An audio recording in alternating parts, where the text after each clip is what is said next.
A juiz esclarece.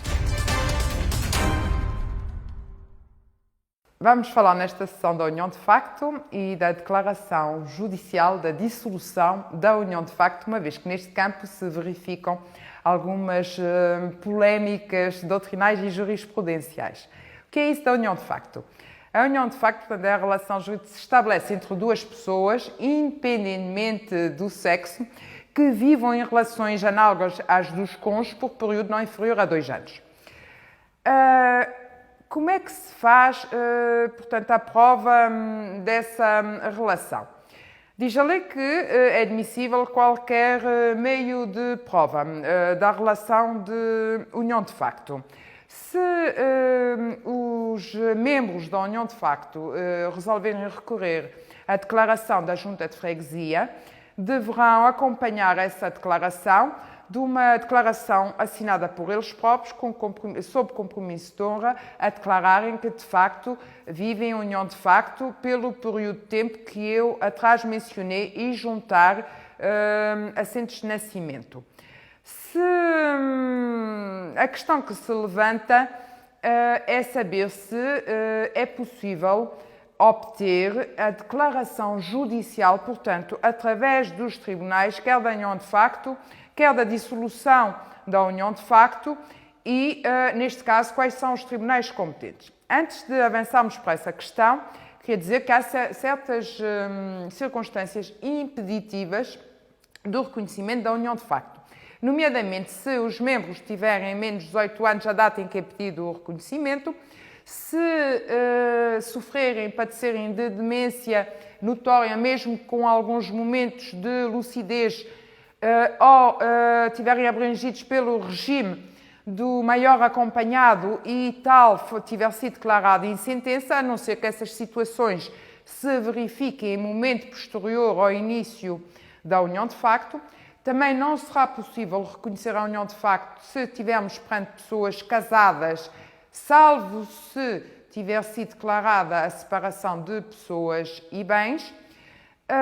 Existem outras circunstâncias que impedem, por exemplo, se um dos membros tiver atentado contra a vida do cônjuge do outro membro, quer tenha consumado o crime de homicídio, quer tenha tentado, portanto, tenha praticado um crime de homicídio tentado, em que não tenha logrado obter o resultado pretendido, que era a morte do cônjuge do outro membro da união de facto.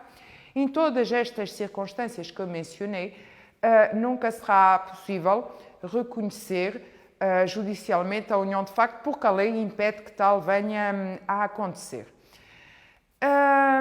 Uma questão que se levanta é relativa a saber se é possível pedir no tribunal que se declare judicialmente que cessou a união de facto. Vamos ver quando é que cessa a união de facto. Ela cessa em 3 circunstâncias. Ou por morte de um dos membros, ou por vontade de um ou dos 2 membros, ou em virtude do casamento.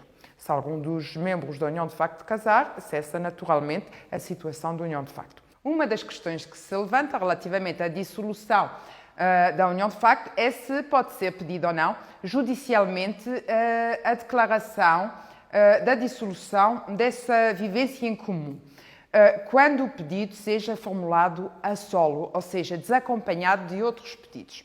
E isto porquê? Porque a lei diz que, para se reconhecer a dissolução da união de facto, não é necessário que o seja judicialmente, sendo admissível qualquer meio de prova. No entanto, sendo pretendido formular pedido de qual que dependa da dissolução da união de facto, esse pedido de dissolução da união de facto terá de ser formulado na ação na qual se pretenda exercer um dos direitos dependentes dessa dissolução. Bom, e a questão que se levanta é, pode algum dos membros ou ambos os membros pedir a dissolução judicial, a declaração da dissolução judicial da união de facto, sem pedir mais nada? Essa questão tem levantado muita controvérsia nos tribunais. Há tribunais que admitem que se peça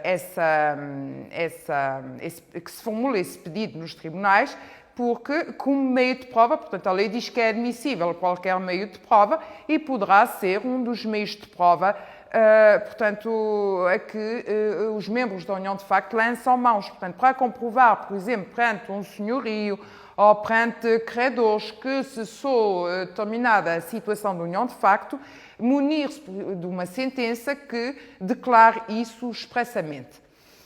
Alguns tribunais dizem que, nesses casos em que se pretende apenas isso, a declaração judicial de dissolução da união de facto, que não há interesse em agir, e muitos tribunais interferem esse pedido com esse fundamento de que não é necessário, não é obrigatório uma declaração judicial da dissolução da união de facto quando não se formula nenhum outro pedido.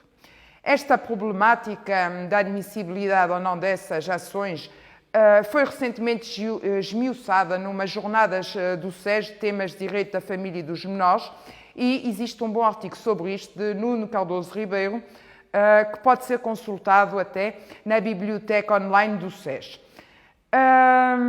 Relativamente a esta questão, a ser admitida essa ação, ela tem de seguir, diz a lei, a forma processual aplicável às ações de Estado. E então levanta-se logo a questão de saber se vamos seguir a forma processual da ação especial de divórcio, que é a ação de Estado por excelência, mas não.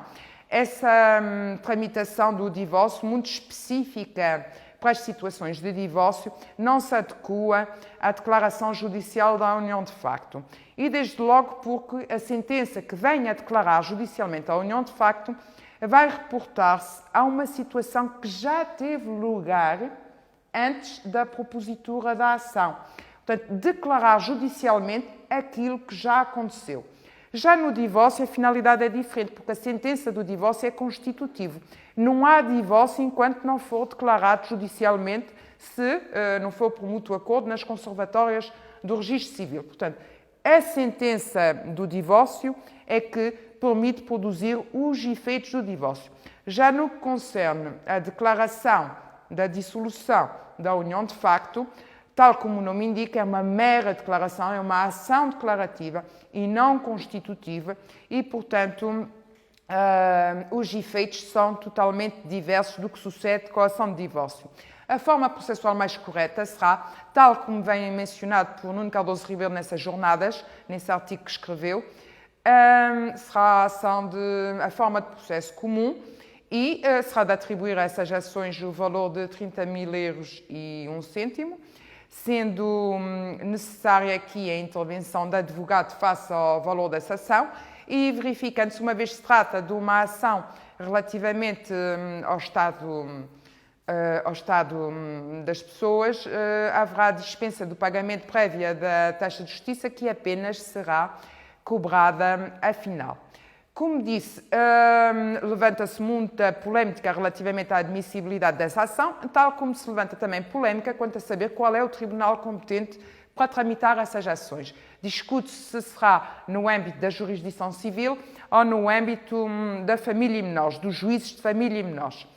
Encontramos as duas posições nos tribunais, sendo certo que temos recentemente da relação de Coimbra uns acórdãos que mencionam que será competente o juízo de família e menores, uma vez que, embora não se refira, embora não esteja em causa um processo de jurisdição voluntária relativamente à união de facto, poderá integrar-se na competência dos juízes de família e menores através daquela linha da Lei Orgânica do Sistema Judiciário que refere, da Lei da Organização do Sistema Judiciário que refere que são competentes os juízes de família e menores em tudo o que diga respeito ao estado das pessoas e família.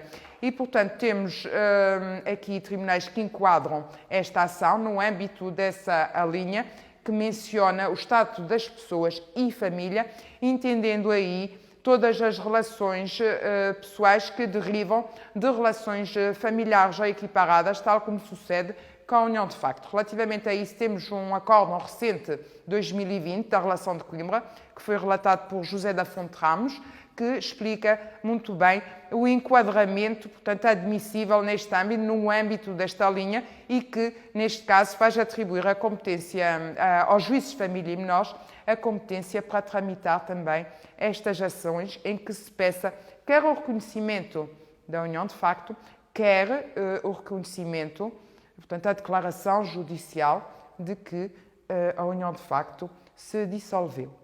Na próxima sessão, iremos abordar outro tema relativo à união de facto, nomeadamente aquelas situações em que, com o pedido de dissolução judicial da união de facto, vêm acumulados outros pedidos e vamos ver em que situações é que pode ser necessário acumular esses pedidos para obter para que se possam produzir determinados efeitos decorrentes da própria cessação da vivência em união de facto. Espero ter sido clara. Bem-aja pela atenção.